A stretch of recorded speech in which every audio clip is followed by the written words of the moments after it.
University ఉద్యమాభి వందనాలన్నా మీకు. ఈరోజు ఉస్మానియా యూనివర్సిటీకి చింతలపాలెం మండలం నుంచి వచ్చినటువంటి సీనియర్ మోస్ట్ క్రీడాకారుడు బ్రాంజ్ మెడలిస్ట్ అన్న మోర్తల నాగిరెడ్డి అన్నతో ఒక చిన్న ఇంటర్వ్యూ చేద్దామనే ఉద్దేశంతో ఈరోజు ఉస్మానియా యూనివర్సిటీలో పెట్టడం జరిగింది.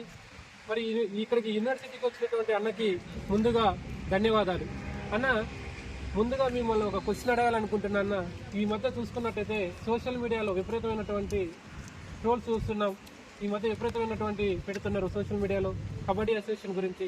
మరి కబడ్డీ అసోసియేషన్లో అసలు ఏం జరుగుతుంది, సూర్యాపేట అసోసియేషన్లో వాళ్ళకి ఏం జరుగుతుంది, సూర్యాపేట అసోసియేషన్లో లొల్లులేంటి, ఆ సూర్యాపేట అసోసియేషన్కి గొడవల కారణాలు ఏంటి అనేది మీ ద్వారా తెలుసుకుందని ఒక ఉద్దేశంతోనే ఈ వీడియో చేయడం జరుగుతుందన్న. అందరికీ నమస్కారం. ఈరోజు మన సూర్యాపేట జిల్లా చింతలపాలెం మండలం కిష్టపట్టె నుంచి ఈరోజు ఉస్మానియా యూనివర్సిటీకి ఈరోజు ఉద్యమాల గడ్డ మన తెలంగాణకు వన్నె తీసుకొచ్చిన, తెలంగాణ రాష్ట్రానికి తెలంగాణ రావడానికి ముఖ్య భూమిక పోషించిన మన ఉస్మానియాకు రావడం నిజంగా నా అదృష్టంగా భావిస్తున్నా. ఎందుకంటే ఇక్కడ ఎంతోమంది నాయకులుగా, స్టూడెంట్స్ లీడర్ నుంచి నాయకులుగా ఎదిగారు. అందులో నాకు కీర్తిశేషులు జాజిరెడ్డి గారు అంటే నాకు చాలా ఇష్టం.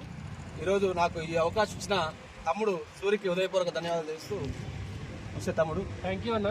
నా మొదటి క్వశ్చన్ ఏంటంటే కబడ్డీ అసోసియేషన్లో సూర్యాపేట కబడ్డీ అసోసియేషన్లో చిన్న అవకతవకలు జరిగిందని చెప్పేసి ఈ మధ్య రోజు పేపర్లలో చూస్తున్నాం. రోజు మీరు పెట్టేటటువంటి వాట్సాప్ యూనివర్సిటీలో చూస్తున్నటువంటి పరిస్థితి. మరి దాని యొక్క ఉద్దేశం ఏందన్న, దానికి ఒక కారణం ఏంటి, అసలుకి ఆ అవకతవకలు ఎందుకు జరిగినాయి, దేనికి జరిగినాయి అనేది మా క్వశ్చన్ అన్న. వాస్తవంగా మీరు అడిగిన క్వశ్చన్ చాలా మంచిగా ఉంది.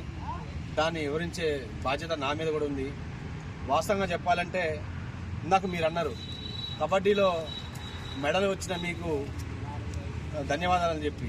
ఈరోజు ఉమ్మడి నల్గొండ జిల్లా ఉన్నప్పుడు మన కోడ ప్రాంతం కానీ సూర్యాపేట ప్రాంతం కానీ మన కబడ్డీ అసోసియేషన్లో ఉమ్మడి జిల్లా ఉన్నప్పుడు అవకాశాలు రావడం చాలా తక్కువ ఉంది. మన అదృష్టం కొద్దీ ఈరోజు తెలంగాణ ఏర్పడిన తర్వాత